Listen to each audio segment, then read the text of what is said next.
This week on the Wheelhouse. Rising threats, leaders targeted, how political violence continues to reverberate throughout the country.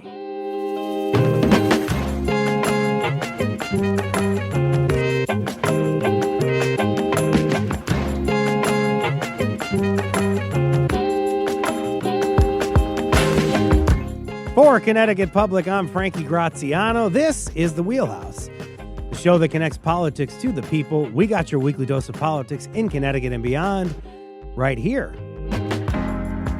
In Connecticut and across the country, the temperature of our politics keeps rising.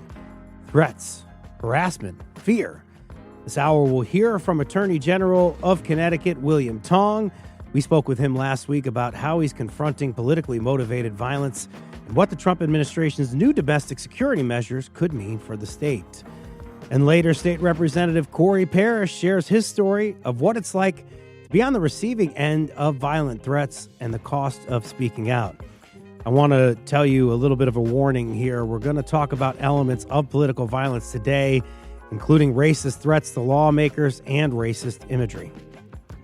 Joining me now is Connecticut's Attorney General, William Tong. Attorney General, thanks so much for being here. Thanks, Frankie. Good to see you. Good to be back in studio. So good to have you. So good to have you back here in studio. Politically motivated violence is something that we're talking about today, making up a small fraction of violent crime in the United States. But researchers at the University of Maryland recently reported that roughly 1/3 of all terror events tracked in the first half of this year were directed at government staff or facilities.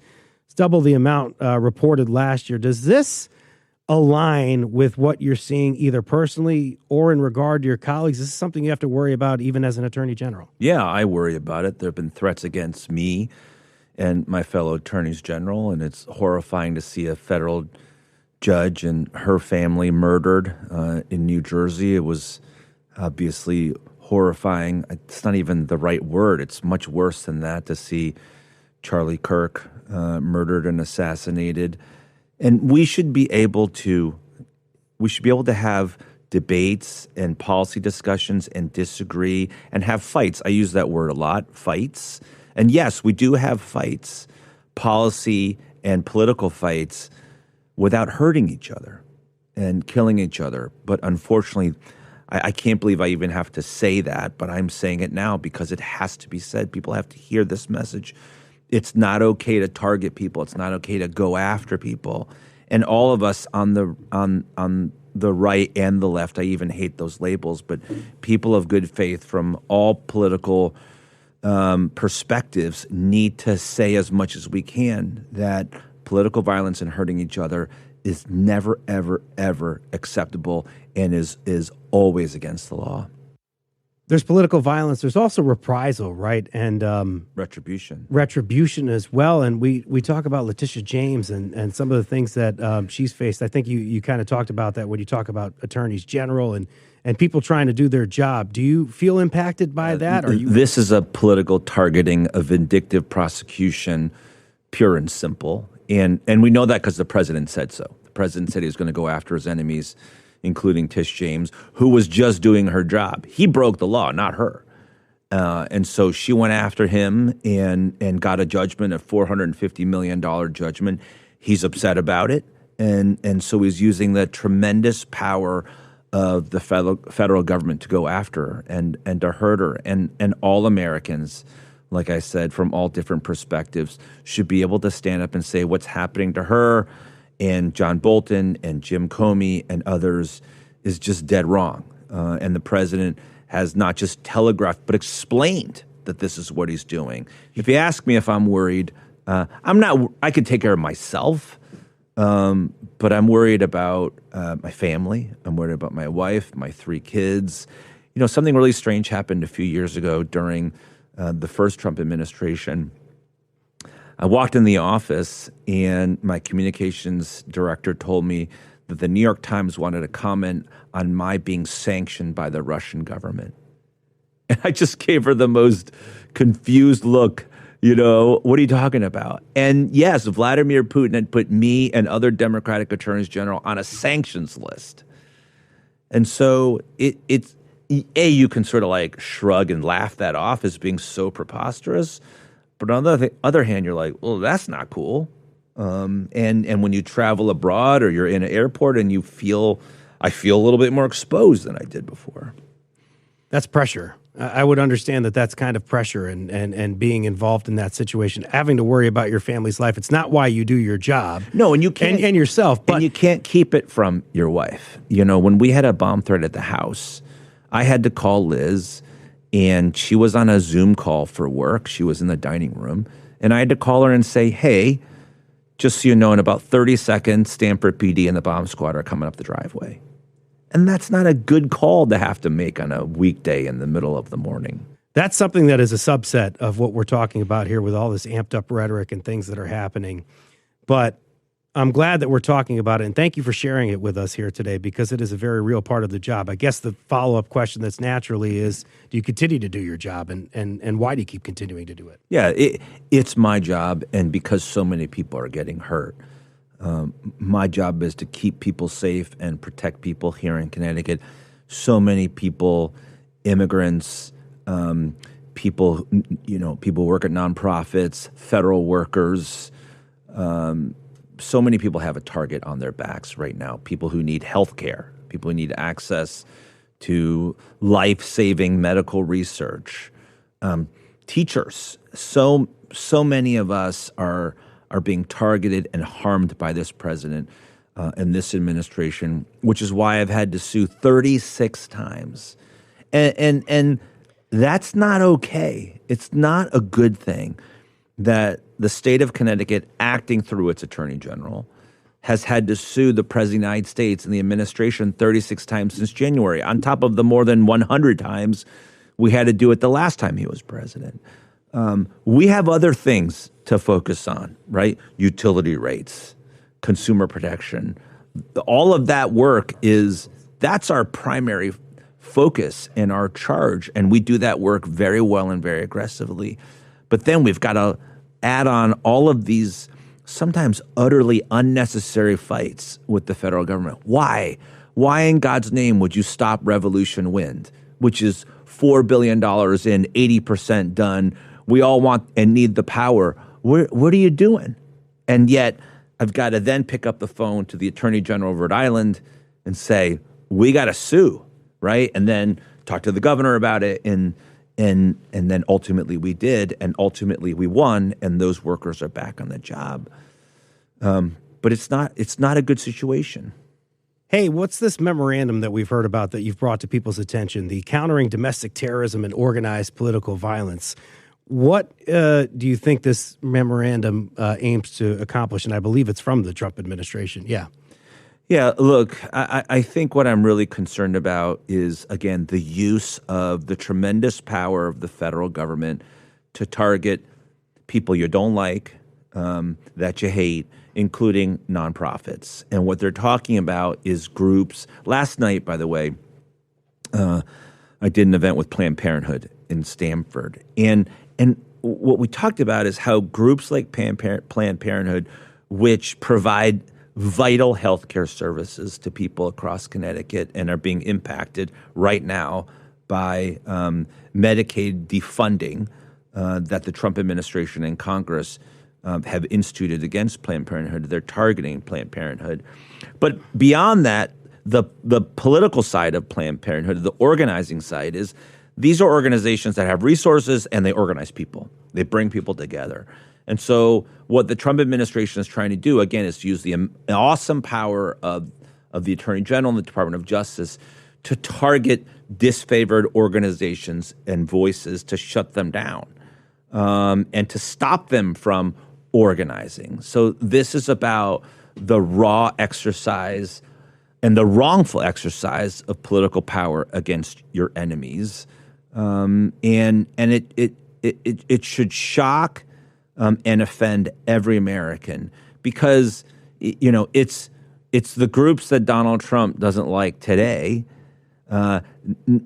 He could add to that list over time, and then under a different president in a different time, they could now take inspiration from what Donald Trump has done and say, I'm going to go after the people I don't like. There's the Democratic Socialists of America who have been named. There's more of an ideology, not necessarily a group, but Antifa, as a part of that. And you're saying that potentially pick a group name, anybody that opposes me, you think that President Donald Trump could kind of relate it to political violence and not just to take action against your enemies, but also to use it as a pretext, right? When they talk about these groups, and you just mentioned two of them, who are they really talking about? A lot of these groups are loose affiliations of people. They're brand names that people have assigned to loose groups of people. And it's a pretext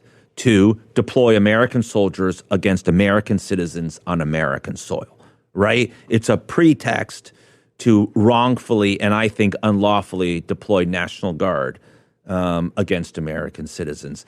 And to try to start something. What I'm most worried about there is that you deploy American soldiers on American soil and something happens, right? Somebody does something they shouldn't do, and that triggers a larger action and enforcement, and then we've got a real problem. Are you heartened by anything you've seen from judges or any kind of action, any lawsuits? Do you think that this is something that you could stop from happening in Connecticut, or is it ultimately something that, say, we could look out the window and see National Guard troops out in Hartford? Let me just take a step back and remind people again that we're not talking about some technical issue. This is not really, right, a legal discussion. We're talking about the President of the United States deploying American soldiers against American citizens on American soil. And we should think about how dangerous that is and how wrong that is under these circumstances. Is there ever a circumstance where the president can deploy troops, active duty, National Guard, or military in America? Well, the law says that there are limited circumstances under Title 10 and Title 32 of the U.S. Code. You have to follow that law to the T. But short of that, no, you don't do that. You can't do that. And it is a very dangerous and incendiary thing to do. It's like lighting a match, putting people who are armed against unarmed citizens, right, in an aggressive way, in the way that, like, for example, ISIS acting, these masked marauders going after people and terrorizing communities here in Connecticut. So that's what's happening, number one. And number two is, should we be worried about it? Of course we should.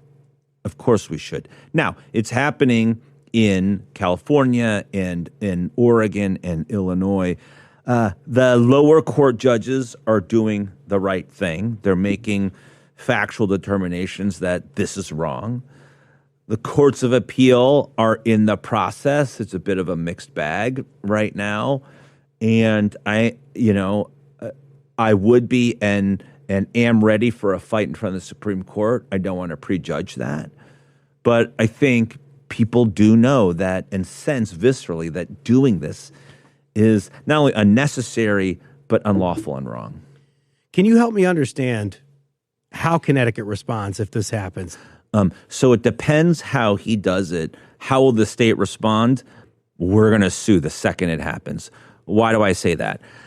Because it's hard for me to imagine a circumstance sitting here today that it would be necessary in Connecticut. There's no evidence at all under any reasonable concept or imagination of the world that the federal government can't perform its functions and exercise its duties in Connecticut. I mean, just look at ICE. They're running all over the place right now. So don't tell me they're not able to do their job. And so I can't imagine a circumstance in Connecticut where this would be lawful or warranted, which is why I'm prepared. As soon as they do so, and if they do so in a way that is unlawful and wrongful, I will sue in a hot second. How do you then advise the governor and then the people of Connecticut? I'm in close communication with the governor on these issues and his team, and we're very much aligned. We're going to do everything we can to protect Connecticut and Connecticut families. That is not just my job, it's my oath, and it's the governor's as well. There's another list that I want you to comment on because it involves another person that's a lawmaker out of Connecticut, which is John Larson. I think it's a list of violent rhetoric against DHS law enforcement. The Department of Homeland Security issues this list, and Congressman Larson was on it. Yeah, I honestly, I don't know why Congressman Larson was on that list. He was describing aggressive enforcement actions by ICE and federal agents with masks on that creates this culture of fear here in Connecticut and is hurting real people. Let me just say, to the extent that people use language that references Nazi Germany and the Nazis, you got to be very careful about that kind of language, and not to use that language in a way, that's not appropriate. But and let me just say this: I'm the Attorney General, so words matter. Nobody gets that better than I do, right? What you say, how you say it, and how it conforms to the law is really important to me and my function. But there's something really wrong here when they're so quick to criticize John Larson for something he just said and the way he described events unfolding where people in Connecticut are being hurt. There's something really wrong here when you focus on words and you elevate those words as being shocking or offensive or actionable, and you can't say that January 6th was wrong. You can't say that an act of insurrection and rebellion against the temple and pillar of our democracy, the U.S. Congress, is wrong. Where you can't say that calling for retribution against your enemies at Charlie Kirk's funeral is wrong. Or using the immense power of the federal government and the Department of Justice to target your political enemies is wrong, or to deploy people with masks on all over Connecticut and to bust into courtrooms and courthouses and rip people out of their cars and away from their children and their families and to put kids in zip ties is wrong. The president has done all of these things. His proxies have done all of these things. And I don't hear a lot of Republicans, my colleagues, many of them my friends, I don't hear them saying that's wrong, calling that out, saying we should not ever, ever support that kind of political violence. Now, I am heartened to hear that my good friend, Representative Candelora, said the other day that he was concerned that ICE was targeting people who shouldn't be targeted, that he was targeting, that ICE was targeting potentially American citizens, and that Vincent Candelora was saying that he was concerned about people in Connecticut being wrongfully swept up in all this. A recent national survey said that 175 U.S. citizens have been detained since the beginning of the year. Right. That includes me and you, right? Why do you think I care so much about birthright citizenship? Because it's a foundational matter of law and the Constitution, but because I have birthright citizenship, right? I derive my citizenship from the 14th Amendment. And it is not a hard stretch in these times to imagine a Department of Justice or a president saying, yeah, you know what? We don't agree with your interpretation, which is the interpretation. Let's just be clear.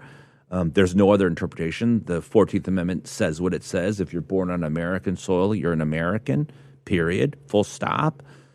But what if they say, and they're trying to say right now, no, it doesn't say that. Under the 14th Amendment, you are not a U.S. citizen. Could they take action against me? Could they rescind my citizenship? I don't know. There's no legal basis for it, but could they try? Attorney General William Tong, thank you for joining us on the Wheelhouse again. Pleasure to have you in studio. After the break, a one-on-one interview with a state representative who's facing threats for an online call-out to his constituents. We're taking your questions and thoughts on political violence today. Hit us up on our YouTube stream, if you will, or give us a call, 888-720-9677, 888-720-9677. You're in the Wheelhouse. More from Connecticut Public next.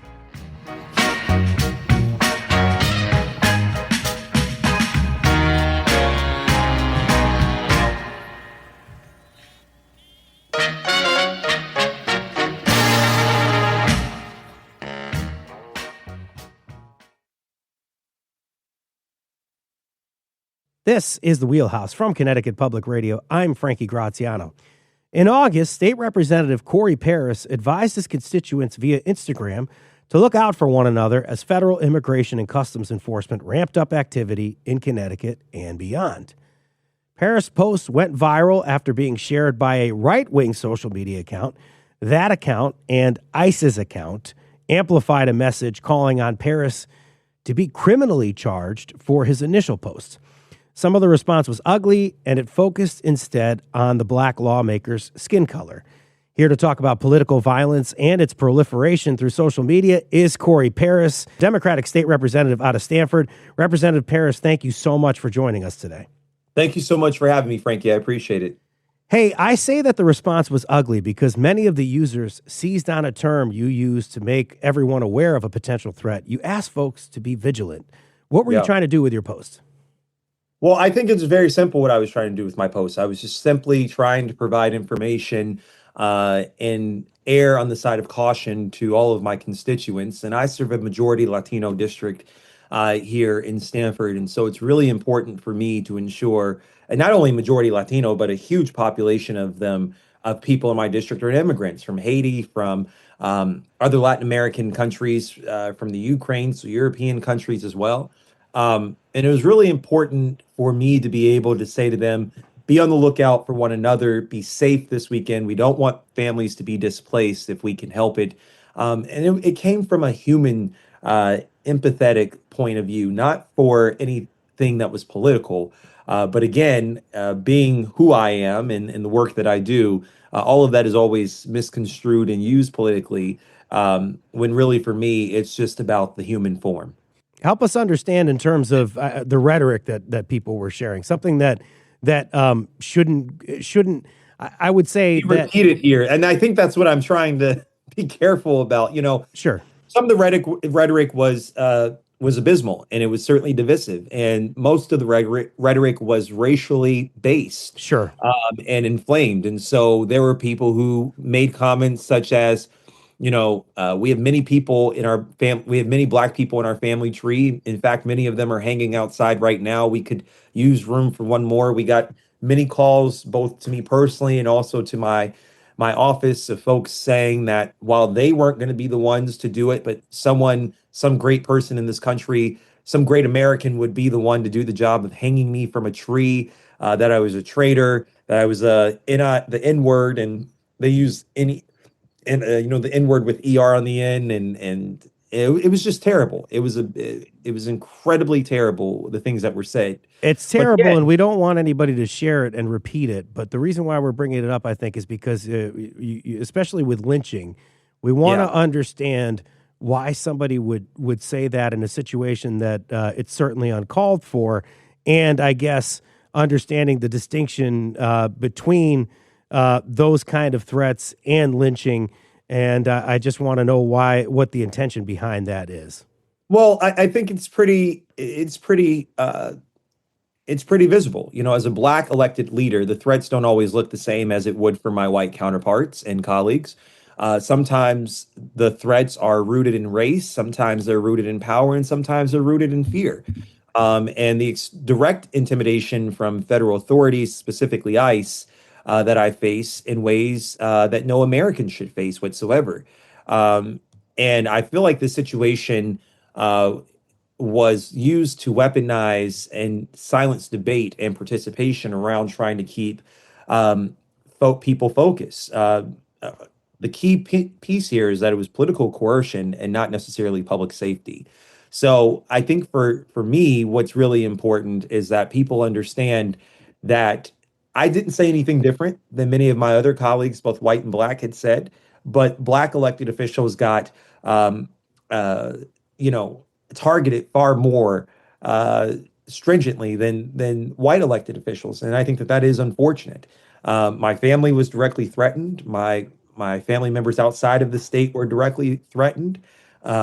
We were seriously concerned about our safety, but also concerned about the safety of other elected officials who may be dealing with this.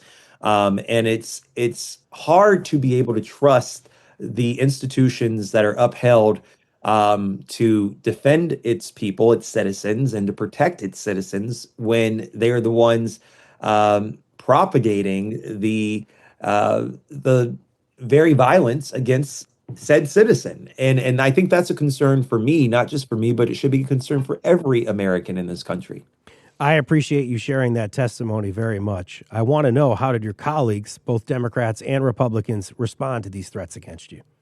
Yeah, well, this may be a much harder answer to put out there, but look, I was deeply moved and honored to have such support from so many people across our state, but certainly from my colleagues in the House and in the Senate for their reaching out. They all publicly defended me at nearly 30 or 40 of them publicly defended me in a press conference at the Capitol. And I think also so many of our constitutional leaders, from our lieutenant governor to our attorney general, were very supportive as well. My Republican colleagues, there were some Republican colleagues who did reach out, and there were other Republican colleagues who, in fact, did fan the flames of some of the rhetoric, which was concerning to me and also hurtful, because I've always prided myself on being an elected official that can work across party lines, that can do bipartisan solutions and have bipartisan solutions to big challenges that we're facing in the state on issues that are often divisive and polarizing. And so for this to be an opportunity that some colleagues have rallied around me and others had not, that was obviously very hurtful. But I believe that right there, what I have to remember is that provides an opportunity and environment for dissent. And where there is no dissent, there is no democracy and or freedom. And so I welcome that dissent, whether I agree with it or not, whether I believe it's misguided or not. But I welcome that dissent as being part of the American process. And I think that is a part of our government and our values that must be protected moving forward. Before we talk about how you're going to move forward from this and continue on that theme, I just want to really understand the role of social media in this conversation, because there was an account that shared what you had said and made it go viral, and then there were some unfortunate consequences as a result of that. So help us understand how social media can make this whole situation worse. Well, look, I think the biggest thing is here, Frank, is that when I raised concerns about how immigrant families in Connecticut were being treated, and particularly treat children, I found myself suddenly on a list. And I don't think that was by coincidence. If someone like me with a platform and legal protections can be intimidated, imagine the impossible choice that puts that puts on families every day, especially families that are being targeted because of their immigration status. I've spoken to mothers who won't leave their home to bring their children to school. I've spoken to young people terrified that speaking up could get their entire family taken. I also know that this is not just about politics, but it's also about safety and dignity and belonging. And we should not shy away from that.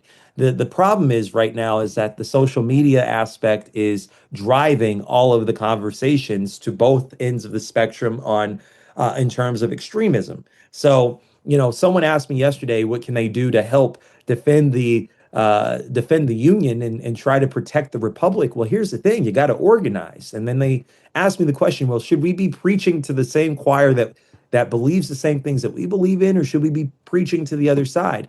I think the other side, whether you're a Republican or a Democrat, whatever you may feel, the other sides have to come to the middle if they're going to come to the middle. You can't bring them there with your beliefs and your rhetoric. It is important, however, to keep talking to the people who are in your choir. So therefore, that does mean, having these conversations on social media in a safe manner, in a respectful manner. It is about sharing information that people may not necessarily know what's going on, because my fear also is so many people are tuning out what's actually happening with our reality simply because they don't want to see this happen. They don't want to believe it's happening. And the desecration of our very institutions is unfolding right before our eyes. The only way that we can do that is by sharing this information the best way possible.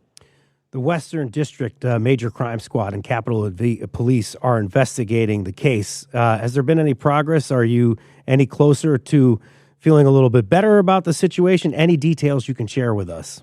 Well, Frankie, I'm not going to wade into a federal or statewide Sure. investigation in terms of all of the hate crimes that have been brought against me and my family. I'm going to let the brave men and women who are serving in these roles be able to do what they do best and find ways to continue to uncover what's happening.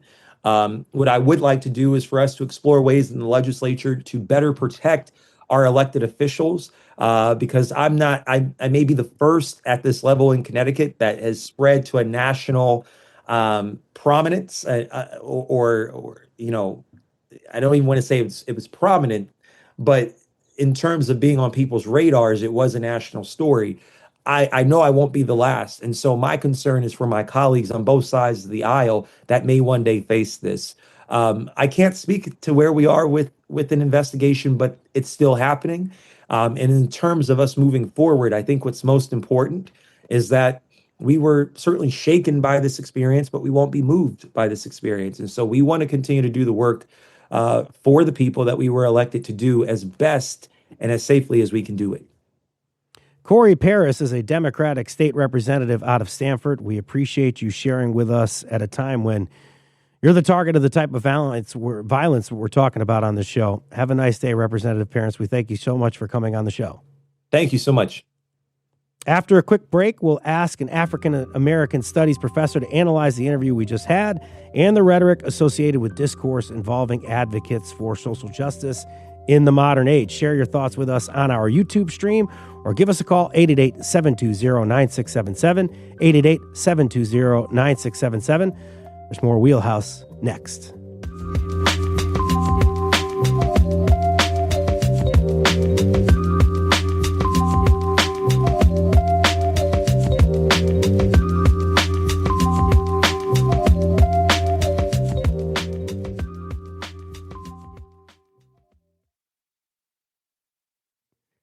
This is the Wheelhouse from Connecticut Public Radio. I'm Frankie Graziano. Right now, you're in the Wheelhouse. Tonight, you could be in Congresswoman Jahana Hayes' wheelhouse. If you're joining us on the first air, let's tell you that join the Connecticut Mirror and Connecticut Public for a live stream conversation with Congresswoman Jahana Hayes. It's happening tonight, October 29th at 7 p.m. Got a question about the federal government shutdown? Register online for the free event. There's a link at ctmirror.org. Back to our show. Today we are talking about political violence and its impact on lawmakers and people of color.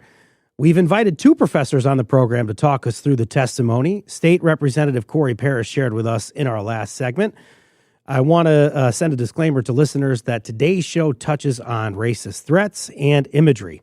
Joining me now, Bilal Sekou, Associate Professor of Politics and Government at the University of Hartford. Bilal, great to have you here. You were totally ready for this episode. Thank you for jumping in. Good morning, Frankie, and go Hawks. That's right. Also with us, Dr. Amilcar Shabazz, a professor within the W.E.B. Du Bois Department of Afro-American Studies at the University of Massachusetts at Amherst. Amilcar, thank you so much for joining us this morning. Thank you. Good morning. Hey, folks, if you have a question for us about what you've heard so far, or you want to share your thoughts on political violence in 2025, please give us a call, 888-720-9677, 888-720-9677. We just heard from Representative Corey Paris about his experience facing lynching threats. Not sure if both of you were able to hear about that. There is some local parts to this conversation. But Bilal, help me understand the situation here with a Connecticut lawmaker facing some threats after posting about ICE. Yeah, I mean, what I heard was really disturbing, and I'm glad that an investigation is underway to try to, bring some justice to him and his family. To be threatened in that way is just, mind-boggling, especially for someone who is a public servant. But, the idea of these kinds of threats are not new. I mean, historically, Black elected officials, Black leaders in general have faced all kinds of death threats, and it's really amazing that they have done the work that they've been able to do, with those concerns for their own personal safety and also the safety of their families. Dr. Shabazz, can you add some general comments based on what you've heard from Bilal and then that last segment? Absolutely. You know, the environment we're in now with 24-hour news, with social media, the way our lives are so media saturated, it's a lot different than in, say, the 1960s during the time of the civil rights movement, where, of course, we had all of these assassinations, all of this kind of political violence. Beginning with, we might think of John F. Kennedy in 1963, Malcolm X in 1965, Dr. Martin Luther King and Robert F. Kennedy in 1968. It's a lot different. In those days, you had three television channels. They went off at about 11 or 12 midnight, and the news just it wasn't in your face as much. But now we find ourselves so media saturated that this kind of overblown rhetoric, such as the Homeland Security targeting and speaking about the Connecticut legislator we just heard from as though he was the problem. This becomes a really problematic issue that we have to get a handle on. This show has been incredibly hard to produce from the perspective of talking to these lawmakers, having them share their testimony as both Attorney General Tong and, of course, State Representative Corey Paris did when they shared it with me. And I'm thinking, especially as they're recounting some of the things that they're going through, are we just by having them on this program sort of amplifying the rhetoric that is happening against them? And certainly you heard Corey Paris say that he didn't want to repeat some of the things that he had heard. And then he did anyway, as we were trying to show folks what these people have gone through. And I think what's kind of making me go along with this program and trying to continue it and bring it to the folks is that maybe we can kind of go through this together to try to understand what people are saying and then understand political violence, or at least rhetoric by extension. So one of the things that we were thinking about in trying to bring Corey Paris on was you have this lawmaker saying one thing about the federal government, and then people are responding and talking to him about lynching. So that's kind of where we wanted to go with this episode. Calls for lynching are examples of violent rhetoric, and there's certainly intention behind them. Right, Dr. Shabazz? Right, Bilal? These are there sort of other uses or words that we should be looking out for that are even dog whistles that we should be more aware of? Yeah.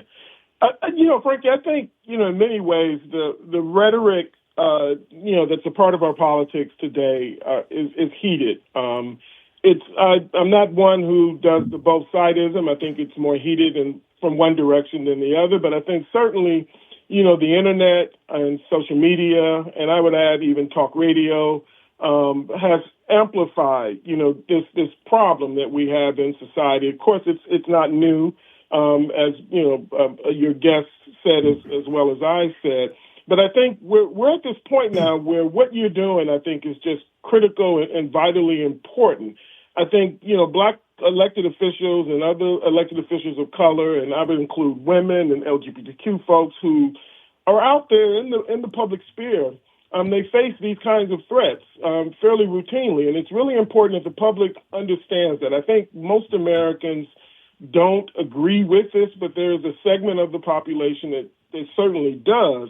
And they've been able, because the spaces are available to amplify this kind of rhetoric. And I think for elected officials, they need to be very concerned about their safety. I mean, people are willing to act on, this violent rhetoric. And I think that's what's particularly important to understand. And so talking about this and sharing what's going on, I think is really vital for the public to understand. Dr. Shabazz, your comments. And I think it's absolutely everything that was just said, but also it's important in your reporting that the facts are clear. Representative Larson did not call for any acts of violence against agents of the immigration. Representative Paris, yep. Representative Paris called for nothing along those lines. He was highlighting a situation in which the presence of this kind of enforcement activity has been controversial, and actually calling for greater civility and greater, a more measured activity along these lines. So that's responsible But what is irresponsible then is the kind of rhetoric that opposes his perspective on the issue. So I think it's important to report the facts, yes, but then keep track of where the truth is in the story. Thank you so much for those comments. We have a caller on the program right now. I believe this is going to be Kat from Middletown. And Bilal says that he doesn't believe in both sidesism. I think that that's something that Kat will agree with here, and maybe wanting to hear more people oppose rhetoric from a certain side of the aisle. Go ahead, Kat.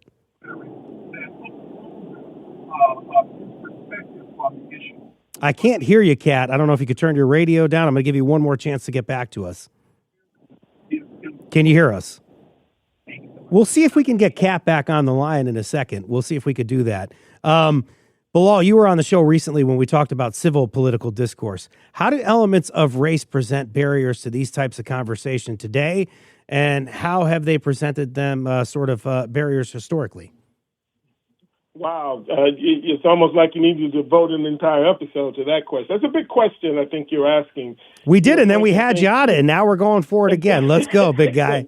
Exactly. And I guess, anecdotally, the way one way to sort of respond to that, I've been a frequent guest on your show, and to be honest, there are those moments I do worry about, how my words land to viewers around the state. I mean, the reality is that, folks like us who are people of color who are out there in the public who, speak out about controversial issues, I mean, we're not difficult to find. I work at a university. I'm a registered voter. People can easily access home addresses of people. And I think where this gets scary is that there are actors out there who will, post something online with your home address. Will talk about where your kids go to school. So I think this rhetoric has been elevated to a level that is particularly dangerous. And I think the real challenge here also is that we don't have responsible leadership like we need that can try to tone this rhetoric down. And so, the federal government has acted against Black political leaders and people who have been activists within the community, going all the way back, just easily to, J. Edgar Hoover and the attacks on Marcus Garvey through Martin Luther King. And so we know these things happen, and the people who do this work show a great deal of courage and tenacity to stick to it. But, somehow or another, this has to be toned down. But I think, again, talking about it, making it transparent is really what's really key to getting us to a place where we can respond more effectively to these kinds of problems. And just to be as honest with you as I can, after sharing that testimony, Bilal, I certainly appreciate you both coming on this program with all of that in mind. So thank you for doing it. We're going to continue the conversation. But first, let's see if we can give Kat from Middletown another chance to get on the show. Go ahead, Kat. Good morning. And thank you so much to those people that are willing to represent us and suffer through this. I think the bottom line is our country is racist.